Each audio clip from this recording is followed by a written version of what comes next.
अस्सलाम वालेकुम वीवर्स, काफ़ी दिनों से गैर हाज़िरी थी। मैं हूं ज़ाफ़रान अमान और आप देख रहे हैं दो टोक विद ज़ाफ़रान अमान। चंद दिनों से मैं बहुत मसरूफ़ था।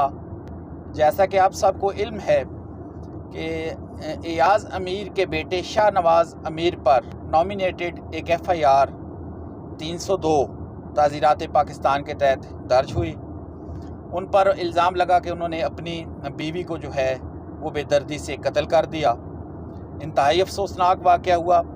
हमारी तमाम तर जो हैं हमदर्दियाँ वो लवाहिकीन के साथ हैं, मतवफ़िया के लवाहिकीन के साथ हैं।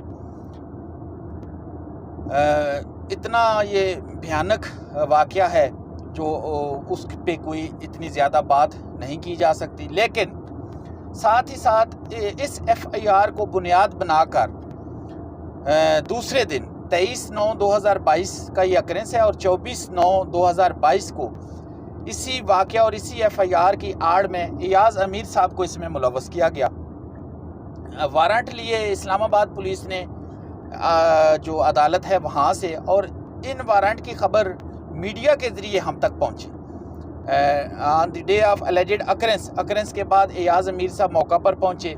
मौका पर पहुंचने से पहले उन्होंने पुलिस के हाई ऑफिशल्स को इन्फॉर्म किया। IG साहब इस्लामाबाद को कॉल की, मुतलका SP को फ़ोन किया, SHO को फ़ोन किया, और फ़ोन पे जो है वो मुतलका ज़री फार्म जहां पर ये मामलात हुए, चक शहजाद का फार्म हाउस जहां पर ये मर्डर हुआ, वहां पर पुलिस को भेजा और वहां पर जितनी एविडेंस थी उनके अपने बेटे के ख़िलाफ़, उसमें कोई हर्डल क्रिएट नहीं की। पुलिस ने बड़ी बरीक बीनी से अपना काम किया, पूरी तैयारी के साथ FIR दी, और बादियुल नज़र में वो एक मजबूत FIR है।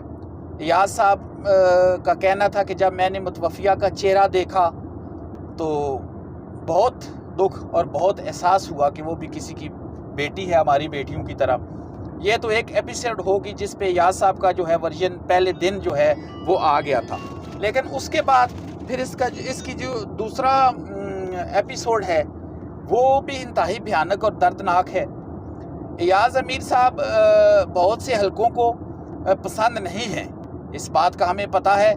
माजी में भी उनके ख़िलाफ़ ऐसी कार्रवाई जो है वो हो चुकी है, लेकिन इंतहाई दुख और शर्म का मकाम है कि इस FIR जो 302 की FIR में उनको 109 में फंसाना, और उनके ख़िलाफ़ एलिगेशन जो है वो मुतवफ़िया के एक चचा हैं, रिटायर्ड कर्नल, उनकी एक स्टेटमेंट आई कि जो हमारी भतीजी कत्ल हुई हैं इसमें जो है वो मुशावरत चौधरी एयाज़ अमीर साहब की भी शामिल है, उन्हें अरेस्ट किया जाए, नथिंग मोर नथिंग लेस। ये उनके ख़िलाफ़ एलिगेशन है।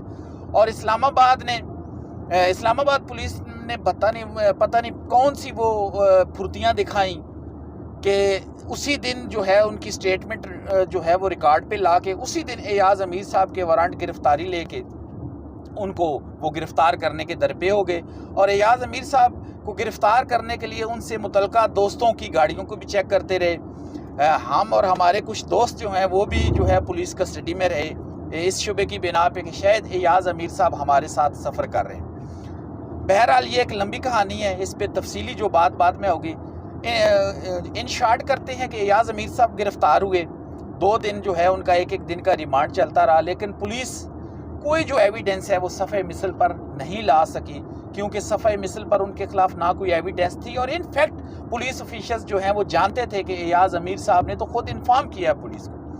तो जहाँ पर जो बेहिसी का पहलू है, जो मैं असल बात आपके सामने रखना चाहता हूँ कि आप IG इस्लामाबाद जो भी हैं हमारे मोहतरम, उनमें इतनी अखलाकी जुर्रत होनी चाहिए थी कि जब कंप्लेनेंट जो मुतवफ़िया जो है, कंप्लेनेंट में SHO साहब खुद हैं शहजाद टाउन के, जो मुतवफ़िया के चचा हैं, जब उन्होंने स्टेटमेंट दी तो कम अज़ कम IG साहब को ये स्टैंड लेना चाहिए था कि एयाज़ अमीर the first person who inform us इस वक़ूए के बारे में। तो वो तो चकवाल में हैं, चक शहजाद से इतने दूर हैं, लेकिन वो ऐसा नहीं कर सके अनफॉर्चुनेटली। और वो SP साहब जो वो मुतलका SP साहब हैं उनको भी इस बात का पता था, और जो है ऑन रिकॉर्ड पुलिस ये कहती फिरती थी कि एयाज़ साहब ने इस मुकदमे की जो इन्वेस्टिगेशन में उसमें हमारे साथ पूरा तामन किया है, लेकिन बावजूद इसके उनको इस मुकदमे में गिरफ़्तार करके फिर थाने में रखना और फिर बार बार रिमांड की इस्तदा करना एक इंतहाई अफसोसनाक वाक़या है।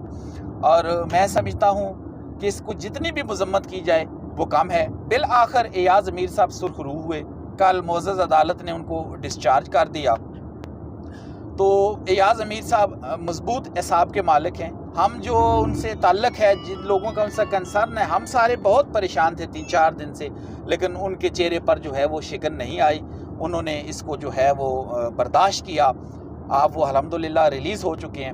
تو میں پیغام دینا چاہتا ہوں ان طاقتور حلقوں کو جو اس طرح کے کام کر کے بندے کو مینج کرنا چاہتے ہیں، بندے کے اعصاب کو کمزور کرنا چاہتے ہیں، اور اپنی مرضی کی صحافت جو ہے وہ صحافیوں سے کروانا چاہتے ہیں، اور بلا شبہ وہ کامیاب بھی ہوتے ہیں۔ لیکن ایاز امیر سے جو ان کا پالا پڑا ہے، صرف میں ان سے یہ کہتا ہوں کہ یہ پاکستان کی وہ آواز ہے جس کو 70 سال سے دبایا نہیں جا سکا۔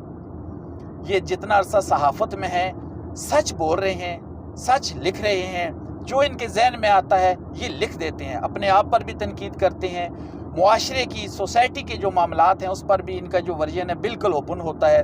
تو یہ ہے، ان کو اس طرح دبانا، ان کی آواز کو اس طرح جو ہے وہ چپ کرانے کی سازش کرنا، یہ انتہائی مذموم طریقہ ہے جس کی ہر لحاظ سے مذمت کرنی چاہیے۔ مقدمے کے حوالے سے مزید تفصیلات جو ہیں وہ اگلے ویلاگ میں ضرور آپ سے شیئر کروں گا۔ اپنا خیال رکھیے گا، بہت شکریہ، اللہ حافظ۔